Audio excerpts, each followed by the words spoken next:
Welcome to Kenton's videos. Enjoy the video. In this video, I will explain how to make perfect quinoa every time. First, always rinse your dry quinoa thoroughly under cold running water. This simple step, lasting about 1 minute, is essential for removing saponin, a natural coating that can make quinoa taste bitter or soapy. Use a fine mesh sieve to ensure no tiny grains escape. Rinsing guarantees a clean, neutral flavor, setting the stage for delicious results every time you cook it. Now let's talk about the perfect cooking ratio. For every 1 cup of rinsed quinoa, you'll need exactly 2 cups of liquid. You can use water for a neutral base, or vegetable broth to infuse more flavor into your grains. Place both the quinoa and your chosen liquid into a medium saucepan. Don't forget to add a small pinch of salt.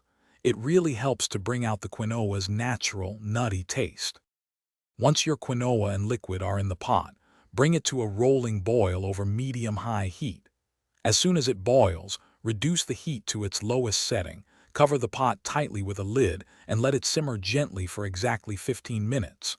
Resist the urge to lift the lid during this time. After 15 minutes, remove the pot from the heat and let it rest, still covered, for another 10 minutes. This allows the quinoa to steam perfectly. Finally, the moment of truth. After the 10-minute rest, remove the lid.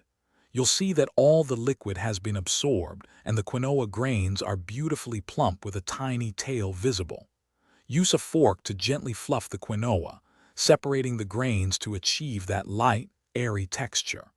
Your perfect quinoa is now ready to enjoy as a versatile side dish or as a base for your favorite meals. Remember to check the description below for a link to the Owala water bottle and other great deals. Thanks for watching. Consider subscribing if we helped you.